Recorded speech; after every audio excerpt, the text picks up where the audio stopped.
That's very good. But then it's also weird because you're like, I'm supposed to carry myself. Yeah, that's right. Is that the Look what we found. Yes. Is that, do you want that? That was sitting up there. Is that where, you don't want it up there by the thermostat? No, I don't. Thank you. I switched out some for the Ofrenda. Oh, okay. Yeah, so thank you. Sure. Yeah, this is. I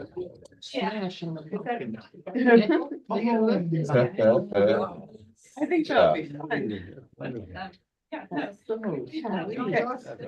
Another, so I was using this one up here since it passed, but then I found another picture of me with her a little bit later. Yeah, they are. That's how sure. Oh, that's. Yeah. Yep, really good. It's in the ring there for If you can read my handwriting, her- that makes it. brother. Get on there. Okay, good. That's my dad. That, yeah. Yep. Yep. Looks like you found it. Yeah. All right, now we need to get you on Zoom, and No. you have Zoom on your computer. I believe so. Yeah. This is actually Yeah. Catherine's old computers. Yep, yep, it was here. So that's Yeah, funny. This you is. really can't email that to me. Yeah, it's second generation. Right. So I remember going to funerals. Well, what I maybe can on do one is I can side. save it onto there. These Why don't guys you do do that? all Lutheran, Okay. right? That would be great. Yeah, right. About what I am right now, so. And this is up in Horicon, Wisconsin. Yeah. We're getting there. We have a good solution. We're working toward it. Oh, good, excellent. Well, that's interesting. It already exists on there. He's got a solution. Typical classroom. But we couldn't find Yeah, it, so right. rename it No. as something that you can find. And then we'll just rename it something high level like today. The worst one of these I have experienced. It was test day. I was giving an exam for my class. I went to when all of the equipment was stolen. Okay. I think not. Did you save it? So I said to the class, I said, I do not understand what you mean. Remotely. If you're gonna steal something of value. Yes, make it exactly. worthwhile. Yes. This was more like this was more like a dare. Yeah, I said, I wouldn't let my children listen to it. You know, that's. I got called into the provost office. I had to apologize to a parent who was completely got on the. Oh, my goodness. I couldn't believe it. Yeah. Yeah, how am I gonna find Because it? wasn't it, Post-retirement, just Post put, retirement? yeah.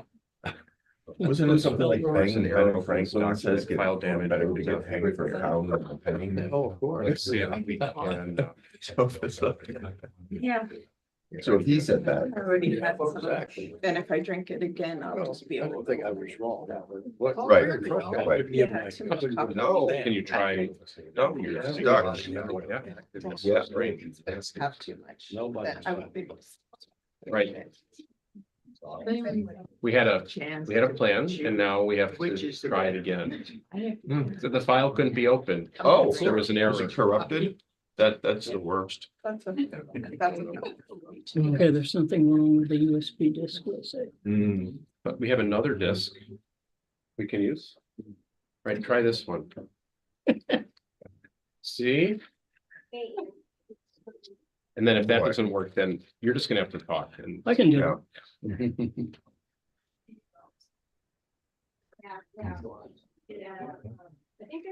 So it's not even coming up on the laptop itself, the slideshow. Well, no, mine is, but Okay. No, we're just trying to get the slideshow, Projecting. no, onto this. Oh. Oh,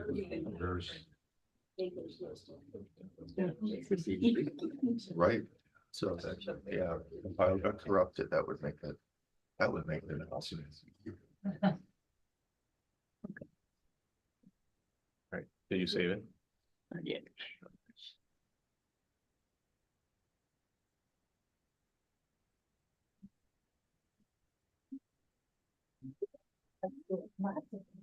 So the timing of this is good because there is something coming up called an election in case you Oh, Have- really?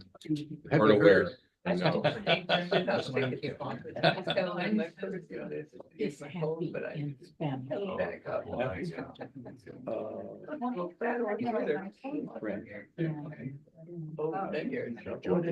Or do you have it? Is it on there? Yeah, I mean, well, Have you saved it to this? now I have, yeah. Okay, let's see. And then do you know how to eject it safely? Oh, For these, Well, let's try it. Wait, well,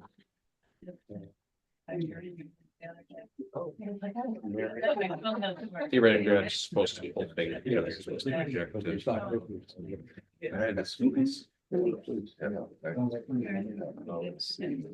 Presentation. 2024. There we go. I'm getting closer and closer to going to Argentina. Is this a Trying to PowerPoint? With this. No.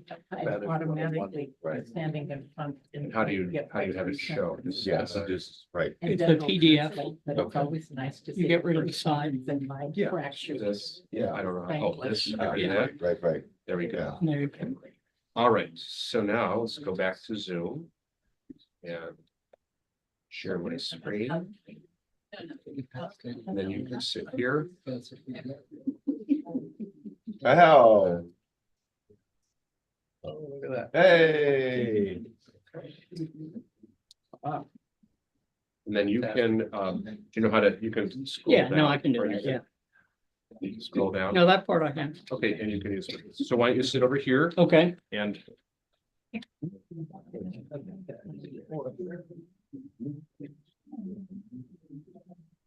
So that's just, there's a word for that, it's persistent. Yeah. And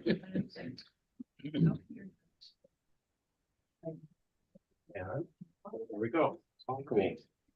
So Jeff, welcome, Jeff Thank Hill. you. Well, Good to see you. And we're so glad you're here to lead us in the conversation at this kind of important time, leading up to an election. And so I know you have some things to say, and then hopefully the conversation will ensue as well. Sure. How does that sound? sounds good. Okay. That's how I planned it anyway. Okay, I retired 3 years ago, so you can see I'm a little out of practice with some of this stuff. But I gave this talk in 2012 and then I updated it. And you can see politics, elections, and faith in the United States. Why is that not working? Oh, whoops. let me see if I can get you going again here. You got to share your screen. Okay, There we go. Then you're Okay. gonna scroll down. Okay.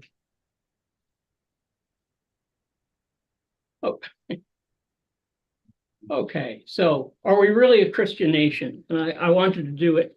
They say baby boomers use odd type, so I wanted to live up to that stereotype. I was gonna complain about the papyrus. That's right. Well, the one I really wanted to use was Comic Sans. Oh. Come on. Okay, so is the United States a Christian nation is the question we're going to look at. And I start with a few people who say it is. This is a voice from the past, Mitch Daniels.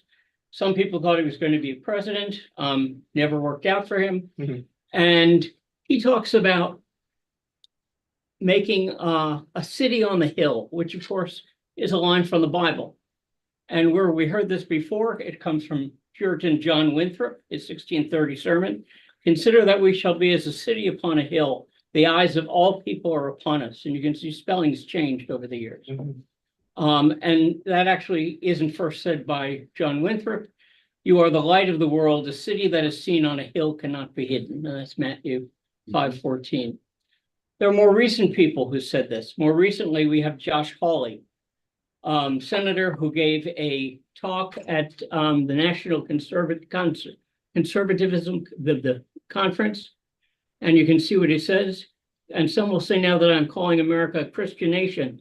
And so I am. And some will say I'm advocating a Christian nationalism. And so I do. Is there any other kind worth having? So there's a man who's talking about it. There's another picture of Josh Hawley. I just couldn't resist. Yeah.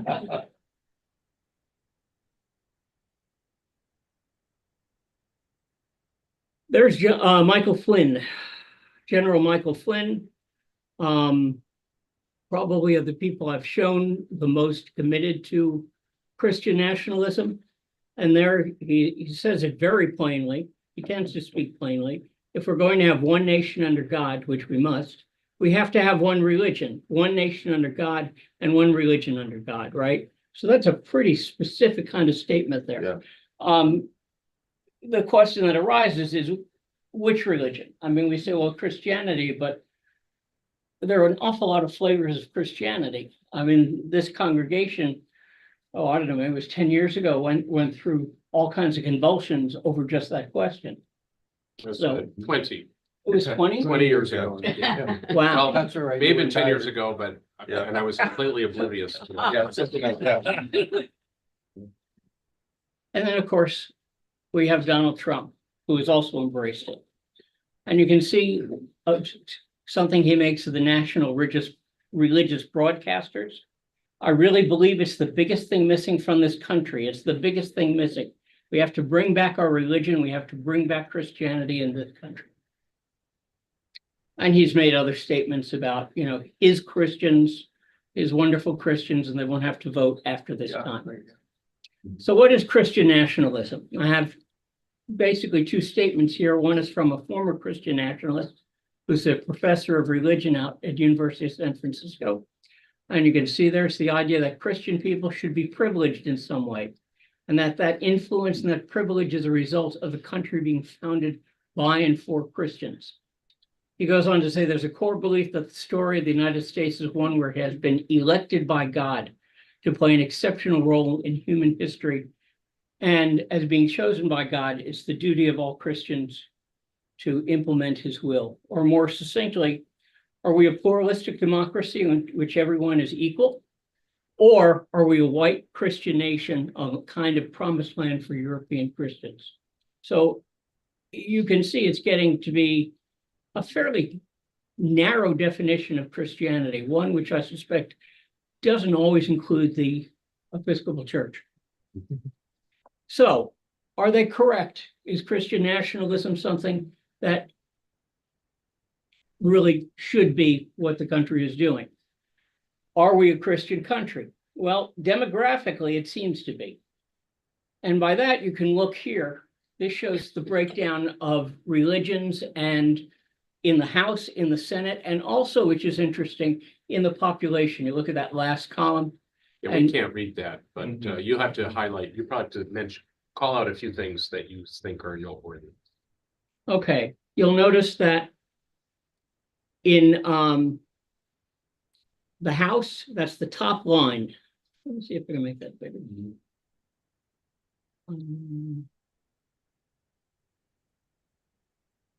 Okay, I don't know how to do it with this.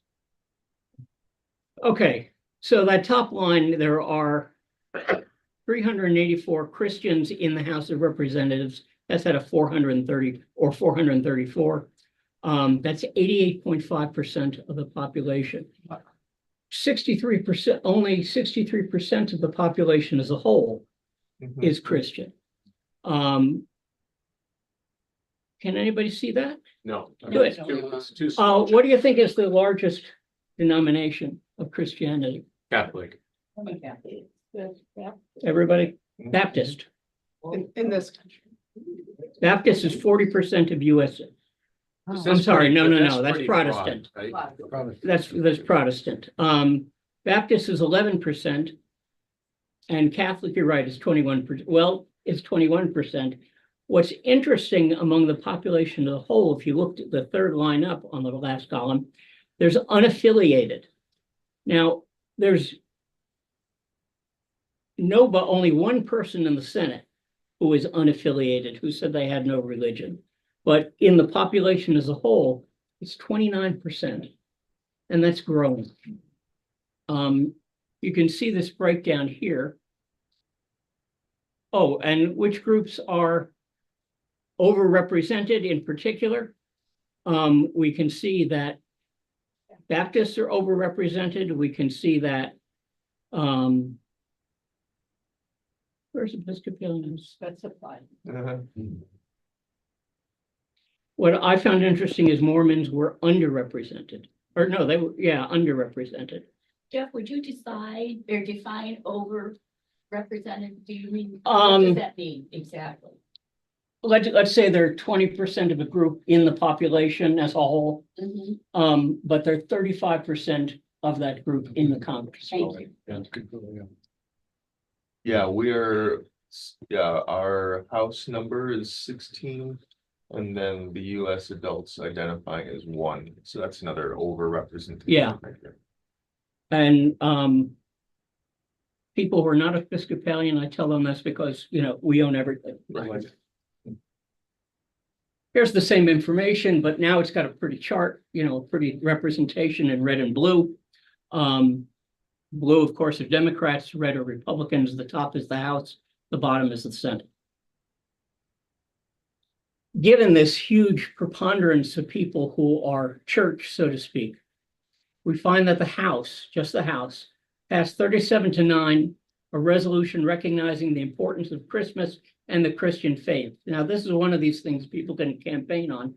It's a House resolution. It has absolutely no legal impact whatsoever. It doesn't have to be signed by the president. It's just a sense of the House. And you can see, what did they resolve? It recognizes the Christian faith as one of the great religions of the world. Okay, I mean, you could put a dozen religions in there in place. It expresses continued support for Christians in the United States and worldwide. Pretty safe thing to say. It acknowledges the international religious and historical importance of Christmas and the Christian faith.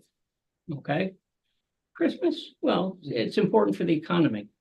Acknowledges and supports the role played by Christians and Christianity in the founding of the United States and in the formation of Western civilization. So you can think of the religious wars in Europe, which went on particularly in Germany.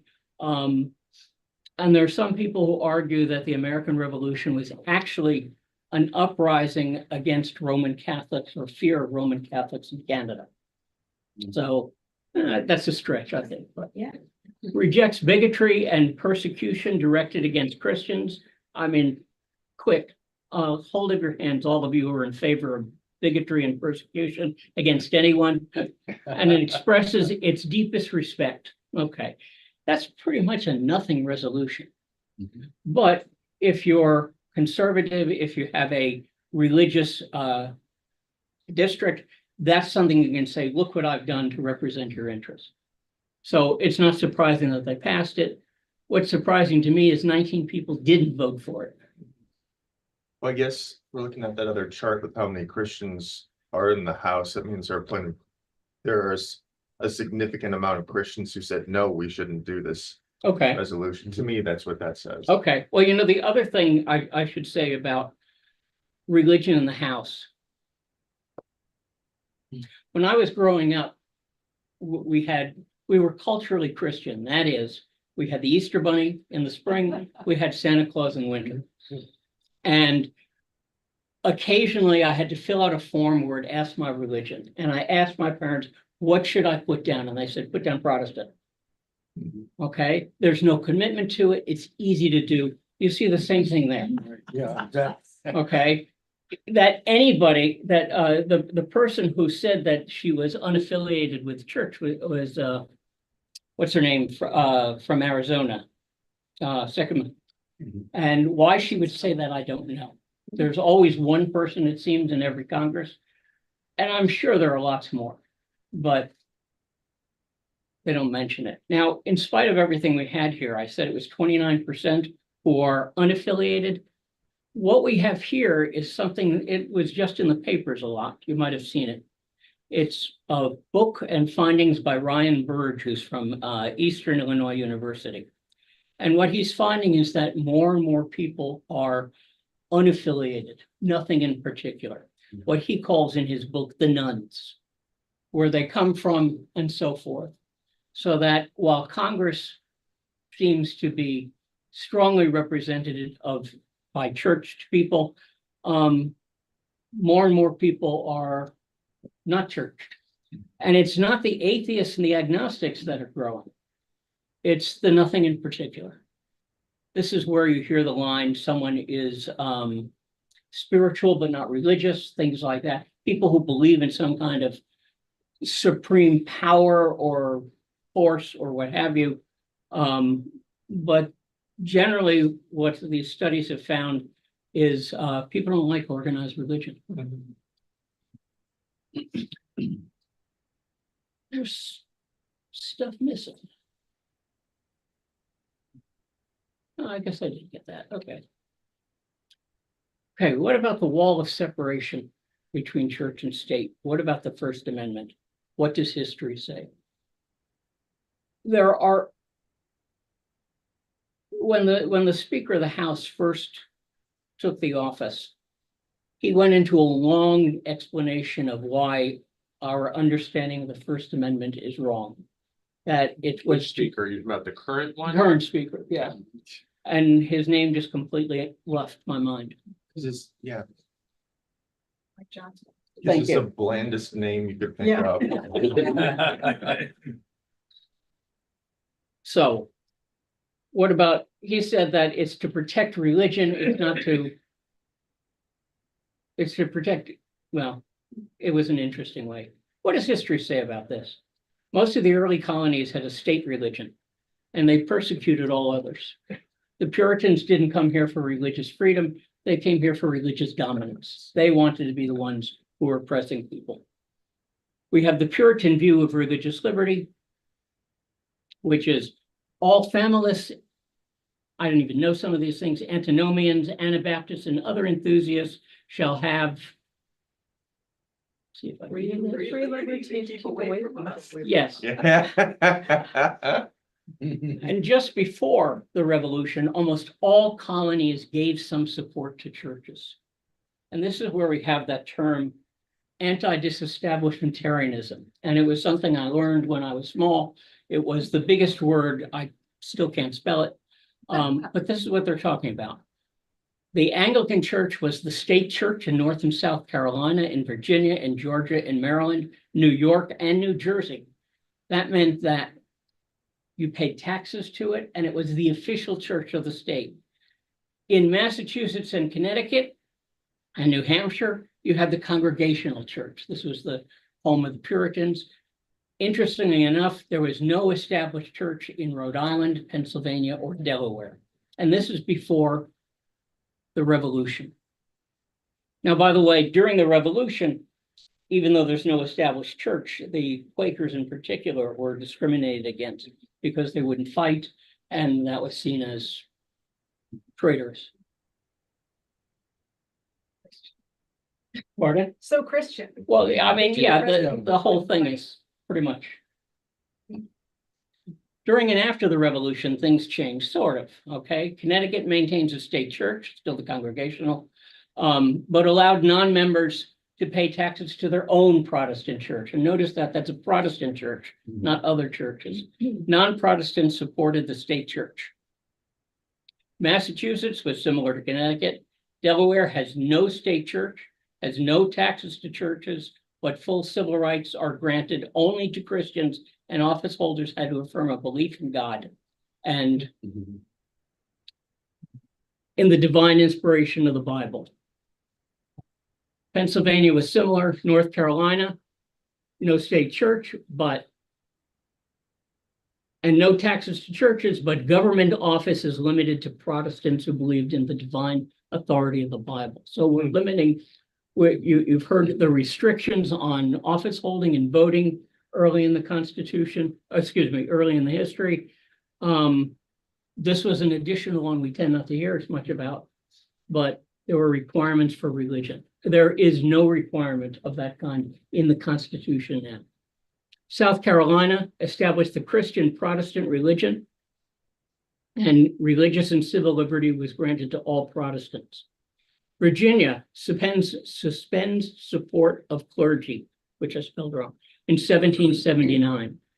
Jefferson unsuccessfully proposes a bill to establish religious freedom. Patrick Henry and George Washington proposed a system similar to Connecticut. Eventually, Jefferson is going to pass a statement of religious tolerance. And what's interesting, it's not going to mention just all types of Christians. It's going to specifically mention the way he's spells it, Hindus, Hindus, and Mohammedans. So it was not limited in any way. Weren't the founders all deists? And the answer there is pretty clear. No. In fact, the only founder who admitted being a deist was Franklin.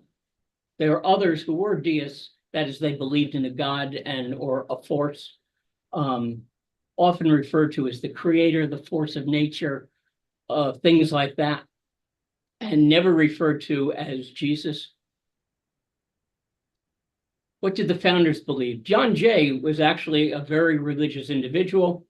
He was a member of the Church of England. He served as warden at Trinity Church, New York. And he tells those two stories. I was at a large party, of which were several of that description. They spoke freely and contemptuously of religion.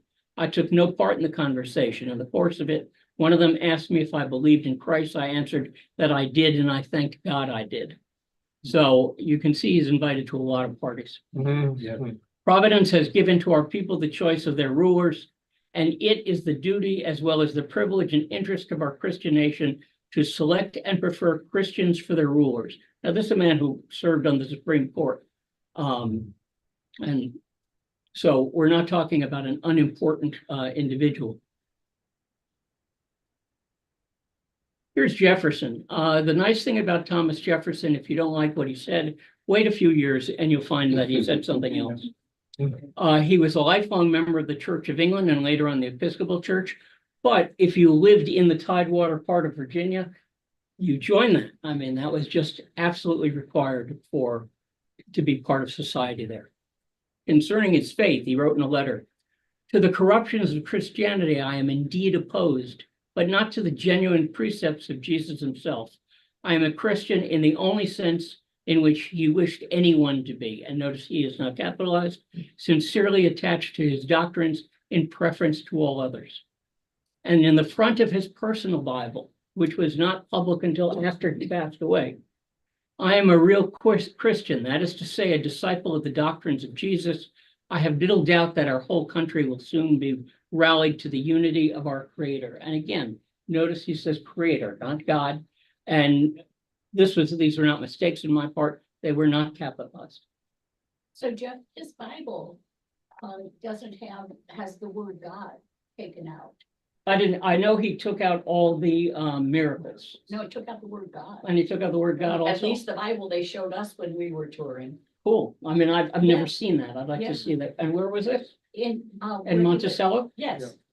Yeah, and they held it up, showed us, and they were cut out. Oh my God. Well, I know he literally cut out the miracle stories. Right, that's with, oh God, that's what I was told. I know, I did That- I did not have that Bible in my hands, but it was, I mean, it was the guy. They only did it on that one page. Maybe, but anyway, he did The problem is you Okay. cut it out. The other side, you're missing things. Right, yeah. I don't think it bothered him.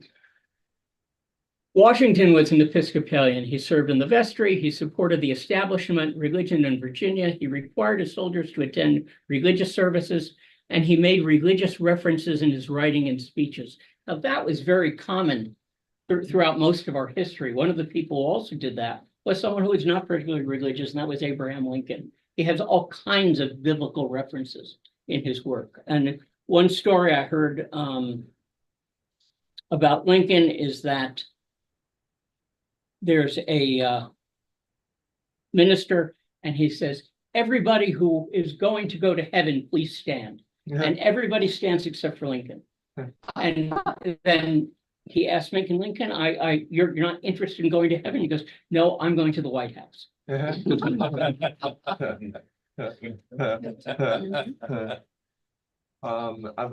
I've heard also that Washington was not seen at church later on in his life, and people don't know if it was because of his personal convictions or if he hated being that publicly accessible. Well, except he was always accessible. I mean, people used to Yeah. just drop in and stay. I'm going to knock on your door. You've just met me. I'm going to knock on your door and stay for 2 hours or 2 days, excuse me. And he would do that. One of the stories they know is true is supposedly he was found praying in the snow at Valley Forge. Nobody believes that.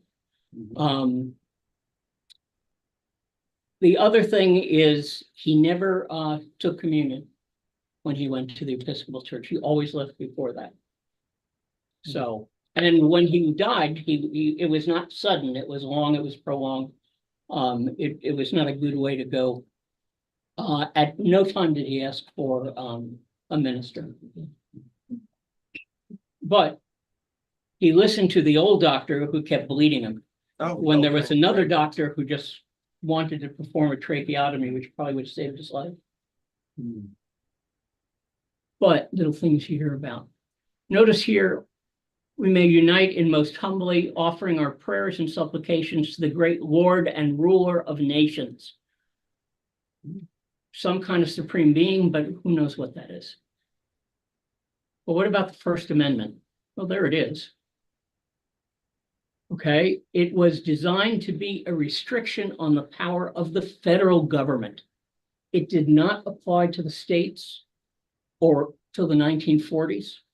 It was not until 1962 that the Supreme Court ruled in Engel versus Vitale that New York State could not begin the school day with prayer. And I'm from New York. That's why I talk fast. And I'm of sufficient age where I remember starting the day with prayer or having a little prayer with our snack in kindergarten. And the Pledge of Allegiance. And the Pledge of Allegiance. Yeah. And then when they got rid of the prayer, we repeated the opening of the Declaration of Independence, Oh. which just confused the hell out of me. Yeah. So I have a question because I can remember when that was switched. Okay, I was changing countries at the same time, but I can remember they couldn't pray. So after the Declaration of Independence, people would say amen. I mean, it just popped out because they were so used to morning prayer, the Declaration of Independence and the morning prayer. Yeah. And then amen. And so it was so funny because people, then they would start laughing. I mean, we were in sixth my grade. daughter was at my stepson's Boy Scout meeting and they had the Pledge of Allegiance. And afterwards she said, amen.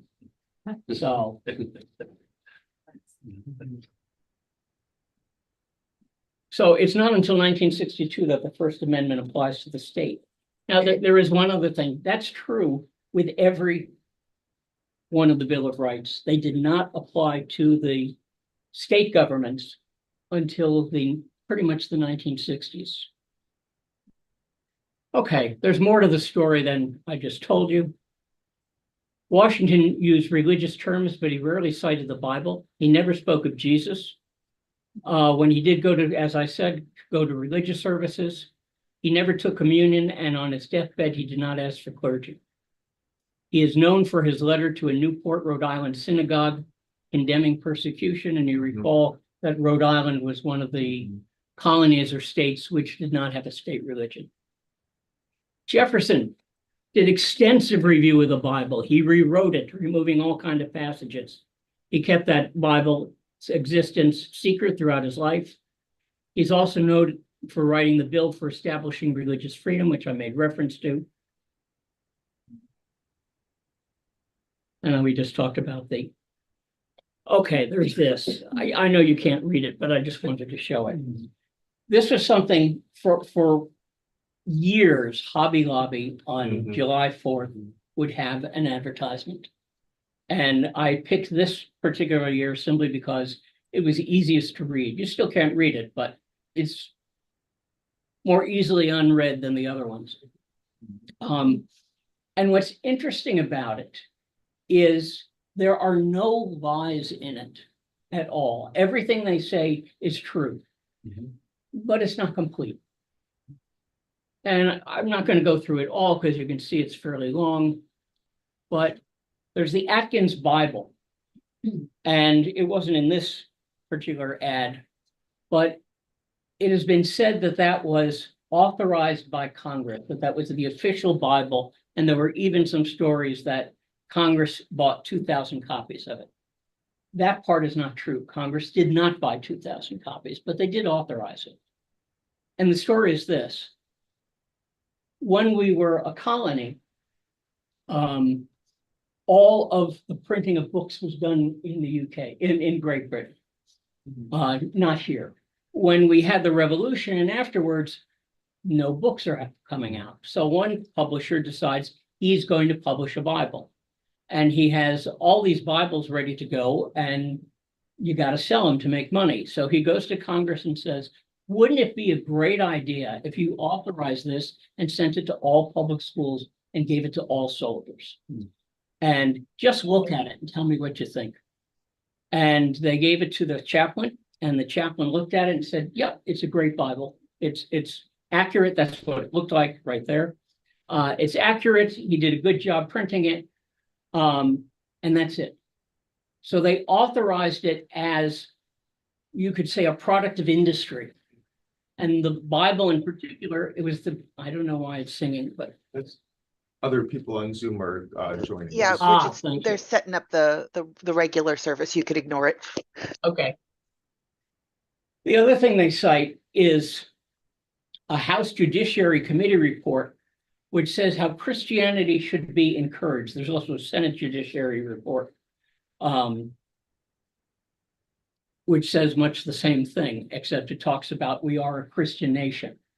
What is that really about? Well, you can see from the title, this is the report. And it's whether it is constitutional for the Congress to pay money for chaplains in the military. It's hardly an endorsement of Christianity as an official religion, which is what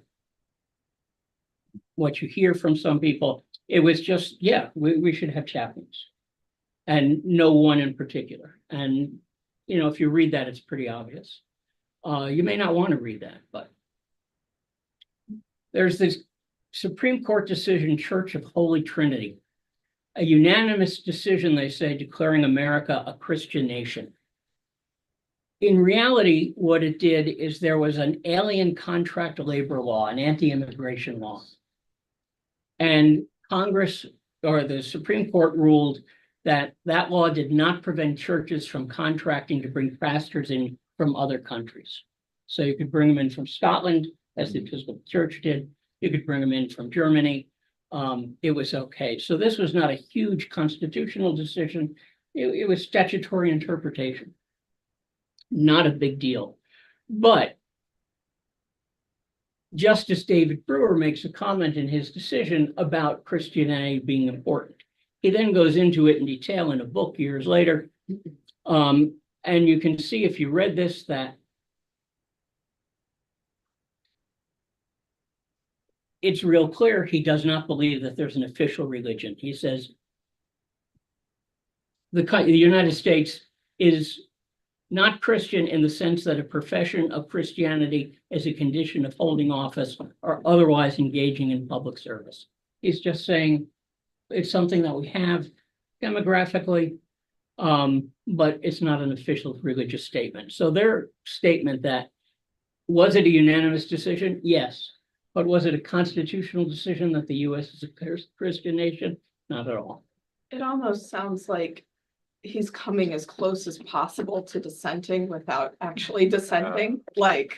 I mean, in that because unless he goes on to say it's only Christian in the sense, but he doesn't. It just says it's not Christian in this sense or this sense in this sense, and then it stops. So, well, I mean, yeah, the thing to keep it, well, first of all, his dad was can't remember, was Congregational or Methodist minister. mhm. And the other thing is, there was an awful lot of publicity, and he wrote this in the book and made some money on it. Okay. So, yeah. before, the revolution, the states could, deem that you had to be, a Christian to hold office. Mhm. When did that, disappear? Pretty much during the revolution. I mean, what they decided that it would disappear. Was it the states or the? it was the state, it would be the states. It would be the individual states, but come 1776, we have militias, but we also have a continental army. And that's this from all over. You know, the Marylanders are known for working on waterways. They helped save Washington's army as it escapes Long Island and Manhattan. You have the New Englanders who are, Washington thought they were incredibly crude, but they were reasonable fighters when you could get them to come. So, but it was all up to the states, and it was the army which pretty much decided it. Then I found this, I didn't know about it. This is the Treaty of Tripoli. We had 2 confrontations with the Barbary pirates. One of them you might have sung about, the halls of Montezuma to the shores of Tripoli. That was the second one. That's where we decided we were not going to pay any more tribute to them. This is one where we decided we would pay tribute and they'll leave us alone. And it's called the Treaty of Tripoli. And it says in there, as the government of the United States is not in any sense founded on the Christian religion, as it has in itself no character of enmity against the laws, religion, or tranquility of Mussulman, and as the said states never entered into any war or act of hostility against any Mohammedan nation, it is declared by the parties no pretext arising from religious opinion shall ever produce an interruption of harmony.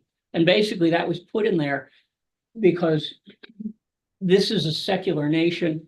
The King of England is the head of the Anglican Church. You have all kinds of involvement in European nations. But here, they're reassuring the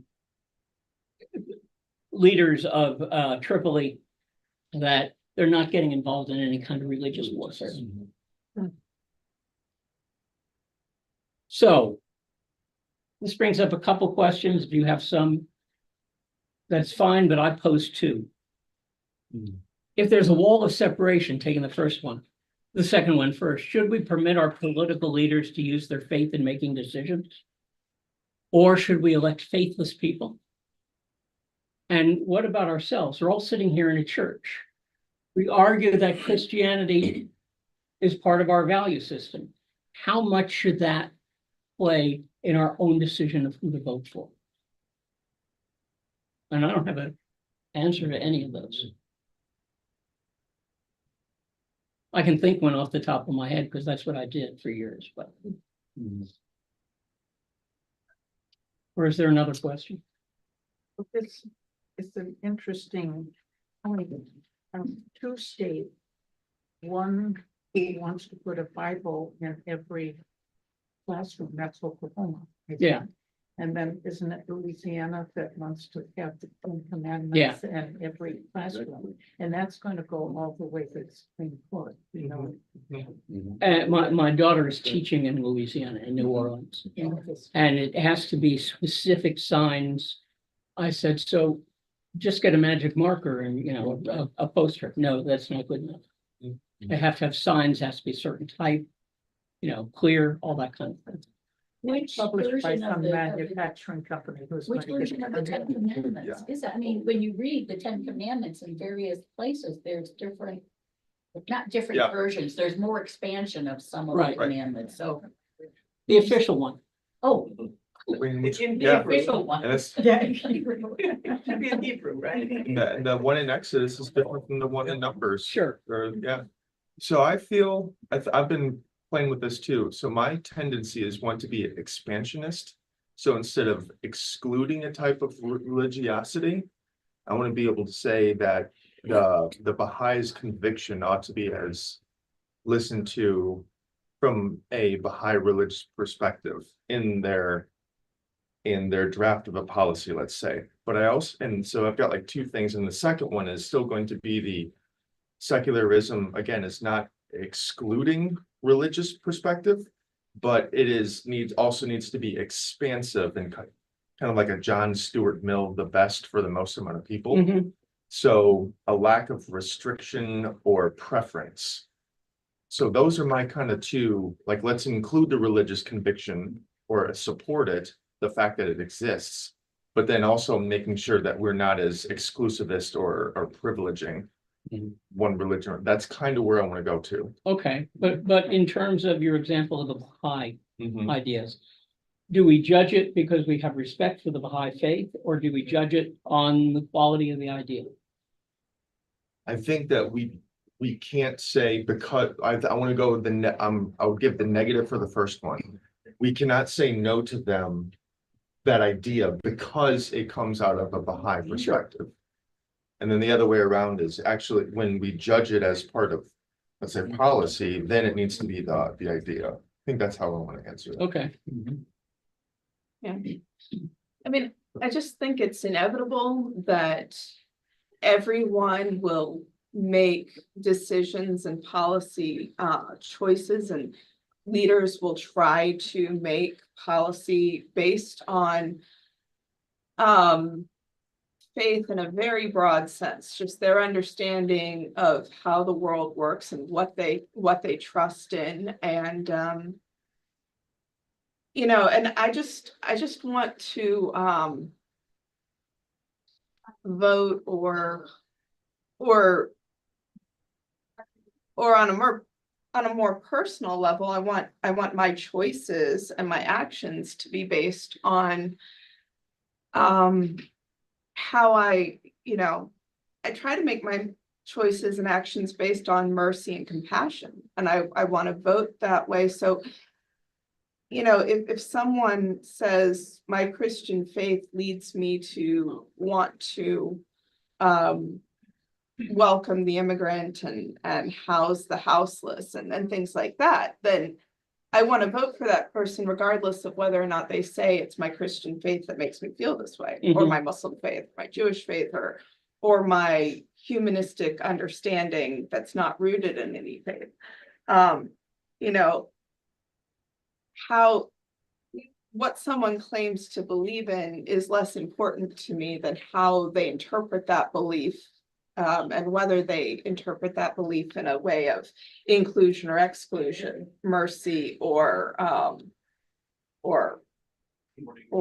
severity, things like that. Okay. So, But I would agree with you that I would support, you know, kindness to the immigrant, kindness to the migrant. At the same time, do we take into account that certain cities are really being overwhelmed in terms of their schools or their social services? I mean, that's a legitimate kind of thing, which I think neither side is really paying attention, or one side is paying attention to. Yeah. In the negative, but Well, we need the national support of education. what So do you the mean? city that's being overwhelmed in its schools should be getting help from all. Oh, over the I city. agree, I agree. I mean, if Texas didn't go all in the way they're doing, I would have had a great deal of sympathy for them, you know, for these communities on the border. They're small towns and they're being overwhelmed in certain, by just numbers of people. But, you know, then you roll out concertina wire and But there are other ways of being on the border, and they used to be familiar to me because I grew up okay, on the border. okay, I grew up in San Diego, and a border, in my opinion, should be a place of exchange of commerce and culture and knowledge and back and forth.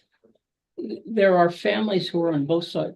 My Yes, daughter there are used to be in El families that Paso. way. Mhm. They were on both sides of the border in El Paso, one in Juarez, some in El Paso. Why? I don't know. Why do some people live Why? in Glen Ellen and some Well, people live there's in a- Wheaton? It's there's a just, whole piece of the US Right. that was Mexico until we right, conquered that.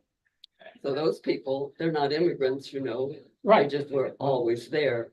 And it's not, the other thing you have is, on the border I of New have to close Hampshire. out Zoom here, so. Okay. Thank you. Yeah.